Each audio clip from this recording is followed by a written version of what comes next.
Hey yo, what's good y'all? Welcome back to 10-5 Plays. It's 10-5 back with this video. Alright my people, Happy New Year's. It's finally 2021. Now I ain't gonna speak on the obvious, but what this video is about is my list of games that I played the most in 2020. Now it was really cool of Nintendo to even send this out. You know what I'm saying? I'm sure they do it every year. It's just the first year I realized because I get 800,000 emails a day for some reason. You know what I mean? I gotta fix that. But, you know, I thought it would be cool to kind of go through the list of games that I played the most this year and kind of dive into why they're the most played games that I played this year, because it's not like, I mean, some of them are popular, but it's not like the most popular games on the face of the planet right now. So I thought it would be an interesting video. You know what I'm saying? So let's jump into it, baby. Number 1 on the list, Animal Crossing New Horizons. Now, it's no surprise that I played it because it seems like everyone's playing this game. You know what I mean? It's everywhere. Popular.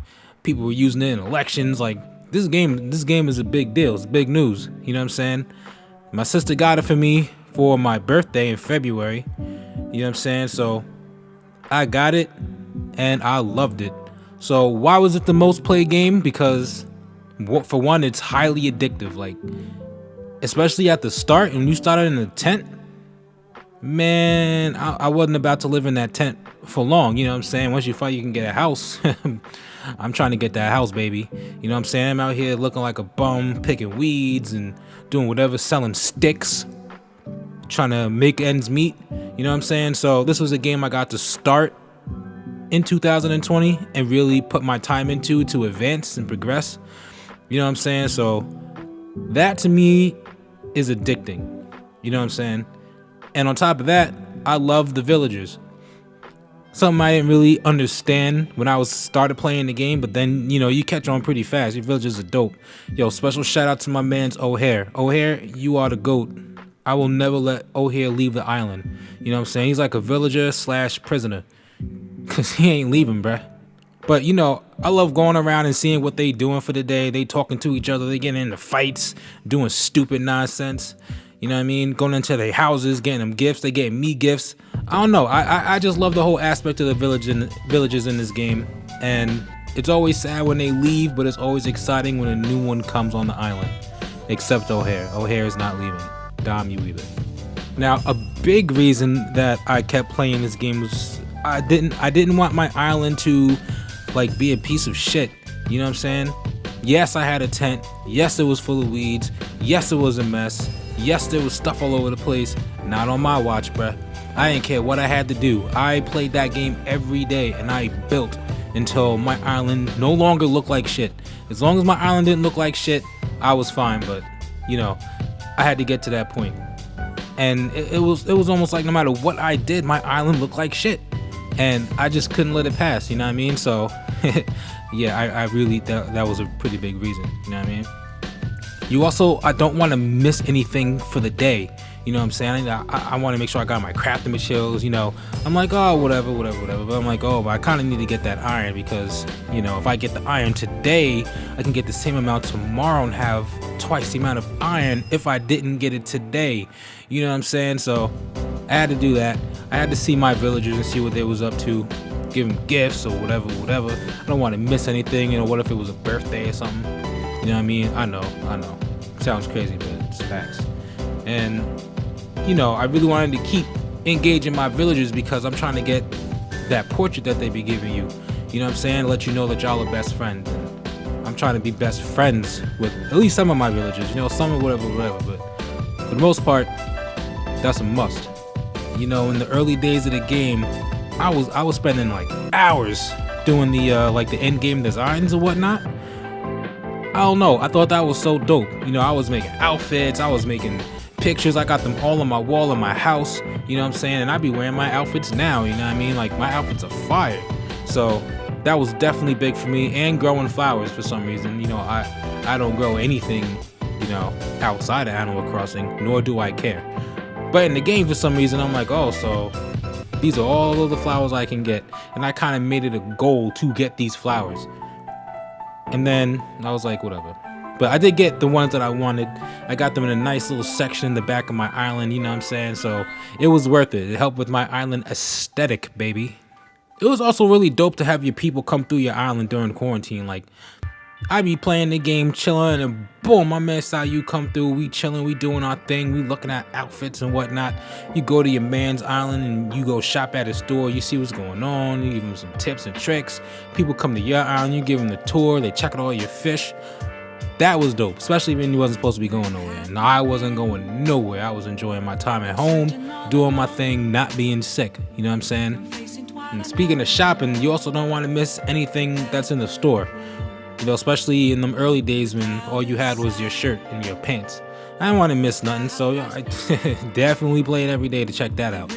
You know what I mean? And all the in-game events like the holidays and all that type of stuff, that's fun. And you want to make sure you get all the crafting items and this and that and do all the activities for whatever holiday or whatever came up. You just got to do it, and that's it. You know what I mean? So all of that contributed to why this game was my top played game of the year. And in just this time, it's one of my top games played, period, on anything, which is pretty wild. I didn't realize I liked the game that much. Next up, big shock and surprise, Legend of Zelda Breath of the Wild. I did not just get this game this year. I've had Breath of the Wild since launch when I got the Switch. And somehow in 2020, it is my second most played game of the year. I just can't put this game down, you know, and exploring in this game just never gets old, you know, and a lot of that comes down to the gameplay, how you get from A to B, what you see. You just feel like you got to explore. You just want to keep going, and that's a big part of the game's appeal. So that never gets old. And it's always fun starting a new game. You know what I'm saying? When you walk out, you naked, you wearing your jockey underwears and whatnot, you got a stick, and that's pretty much it. It's crazy. And it's also crazy how you start to how you finish. That journey is wild, and it feels really organic. Like you don't just grind until you're like level 50 and then I'm just gonna go beat everybody up. Like it takes a real journey to get to the link that you want to be. You know what I mean? Especially for me, I realized that you know, a new game was coming. You know, be it Breath of the Wild 2 or something else. New game was coming, and I don't know, I felt like I should really have everything in this game settled and done.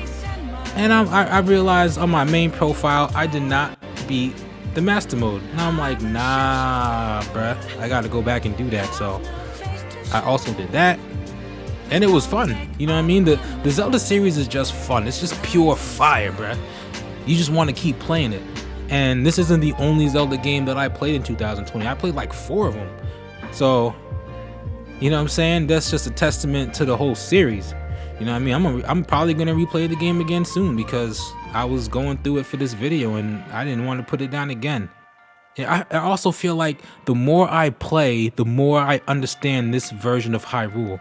You know what I mean? Like people complain about the story or whatever. And I get people wanted the story to be a bit more of a focus, but I feel like the story is told through what you see, through the environment, through the people there, through everything. That just gets more amplified as I play the game. And it does really feel like its own living world. You know what I mean? Like, no cap, bro. This is like one of my favorite games of all time. Like, I can't even lie. It's probably gonna be on my list of most played games next year too. You watch. Maybe, I don't know. Just once you start playing this game, it's hard to stop. It's definitely hard to stop. It's like being in that wet. You know what I'm saying? It's hard to stop. Let's move on. The third game on this list, which kind of surprised me too, was The Witcher 3. I didn't feel like I played it that much, but you know, I feel like I got really invested into the game and time just flew by. You know what I'm saying? It's kind of hard to believe I played anything other than Animal Crossing this long, to be honest with you. But for The Witcher, you know, the gameplay in The Witcher 3 is fun. You know what I mean? And I was hesitant to buy this game at first because people were cooking the graphics and whatnot. But I was like, whatever, man. It's on sale. I'm a cop. I got it. And I was just having a great time, man. Great time. The game actually does look really good and it runs smoothly, you know, and nothing hinders the gameplay. It's really enjoyable. You know what I'm saying? And that's a big part of why you get a game. You know, the story was interesting, still interesting because I didn't beat it yet. I almost beat it and I was like, I'm not ready. So I stopped playing it. That's probably why it's not higher on the list. But the story is really interesting, man. You know what I'm saying? I didn't really do a lot of exploring, which I should, you know, because you can explore and then boom, side quest. So I gotta do that. You know what I'm saying? But one of the things I really liked in the game that I wanted to experience more as I played, so I kept playing, was the in-game choices. I don't know why, but it always stressed me out. Like, I felt like it was a choice for my life. You know what I'm saying? And it makes no sense, but you know, 1 minute you're like, who dies? Next minute you're like, whose cheeks is this guy gonna clap? I don't know. If I clap her cheeks, she's gonna be pissed off, or she might not talk to me. But if I'm like, yo, I'm clapping her cheeks and not yours, we might not be friends anymore. And that's kind of what I feel happened, and I'm still thinking about it right now. So that's real, bruh. You know, I like, how you pronounce his name? Geralt? Whoever he is, I like him as the main protagonist. He's cool, he's calm, he's collected, he's mean to everybody, but also nice to everybody. You know, he's cool. He's just a cool guy, you know, to embody for this game. And I also got to the point where it's like, the point of the story is you looking for your daughter. But as I'm playing and I'm going through stuff, I eventually, like, in my mind, I'm like, yo, where the fuck she at, bruh? Like, where is she? And I really wanted to play because I wanted to find her, like, for real. Like, where are you, bruh? I'm like 2 steps behind you and you're disappearing. Like, where are you? And then when I found her, I was like, oh, finally, baby. You know what I'm saying? So props to that game. Witcher 3 is great on Switch. If you hesitant to get it, just get it. Play it. Wait till it's on sale, I guess, if you shook. It's a great game. Next up, we have Minecraft, the unstoppable juggernaut of a game. Minecraft is one of my favorite games. That's no cap. If you've ever followed me on anything, you probably know that. I have a couple Minecraft videos out, but I've played between this Bedrock version and the first Nintendo Switch version of Minecraft way over 1,000 hours in this game. It's just a great game. It's probably this low on the list because it started getting bugs and I'm not risking my world for anything. I'm on like level 110. I don't die. And I ain't trying to, you know, fall through the world and die on some bullshit. You know what I'm saying? So it is what it is. But, you know, I'm also a very creative person. You know what I'm saying? And it's a creative game. And I love that aspect. I just want to be, anything I can be creative in, I'm going to do it. You know what I'm saying? I want to do a portrait on a table out of a sugar packet. You know what I mean? So I'm into that type of stuff. And this year the game did have a lot of great updates. And when the updates came out, I played them and it was a great time. But then somehow would have another random update that didn't add anything big to the game, and it's bugs. So, you know, I'm gonna give props to the updates that it did have, the big ones, you know. Introducing new materials into the game, the netherite. That was a massive task to find that netherite. Not gonna lie, it was a massive task. If I wasn't bald, I would have been ripping my hair out, man. But I found a lot actually. You know, I got the netherite sword. I did such a good job, man. And in finding that, you see the new parts of the nether, and you're like, yo, I don't want to put this game down, man. I want to see what else is going on here. But again, when the game starting to bug out, you know, the last place you want to be is surrounded by lava in the nether, and then the game freezes and unfreezes and you're dead. So there's that. There's just so much to explore, man. And I did this year or last year want to take time to really set up a base of operations in the nether. It kind of just looks like a homeless shelter right now, but I'm gonna get back to it. You know what I'm saying? Now, I don't remember if the bees came out in 2020 or not, but that's definitely when I put my focus into the bees. I got mad bees, and I love my bees. I work hard to get my bees to where they are. And I have bees because, surprise, I'm building a shrine from Legend of Zelda. Not any particular shrine, I'm just building a shrine in general. You know what I'm saying? And the next part that I wanted to build in it, I needed the honey. So that's why I kind of chilled on the shrine and focused more on the bees so that I can get what I needed and go forward from there. You know what I'm saying? So yeah, Minecraft is always going to be in the top list. You know what I'm saying? That ain't a surprise to me. But the last game on the list, which is a phenomenal game and is relatively new, or else it would have probably been a little bit higher, but Legend of Zelda Age of Calamity, the newest Zelda game esque.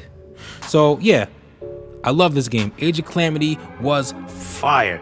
The story, it really pulled me in, and you know, it didn't go as I expected, and that was good. I was actually surprised. You know, I kind of went into it like, okay, we're gonna see this, and this, and you kind of did, but you didn't know what was gonna happen.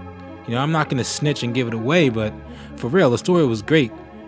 And with these type of games, I found out that I am the type of guy who has to try and defeat every enemy in the level. So, you know, for some reason I focused on that, and it was fun. You know, the combat was fun.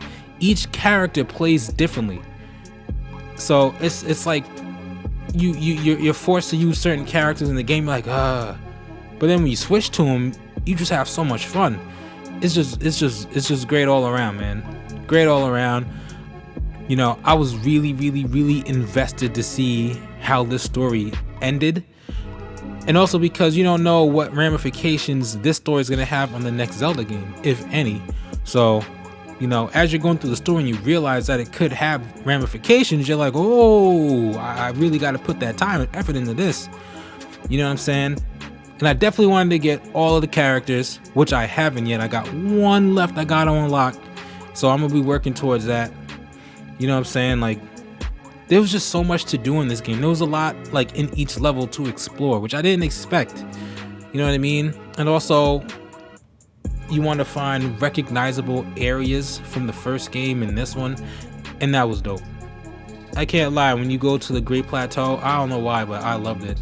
I didn't really get to explore it because I was shook and feeling pressure because of the time limit and all this other stuff.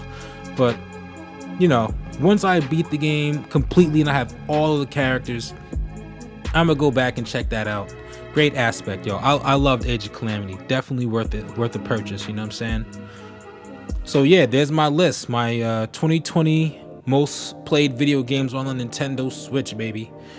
Hope y'all enjoyed this video. I hope you enjoyed playing whatever was your top 2020 games. You know what I'm saying? And I look forward to making, I guess, the same-ish video next year, alright? So thank y'all for watching. Thanks for checking me out. Hit that subscribe, hit that like. Hopefully I got some more heat in the future, alright? Peace.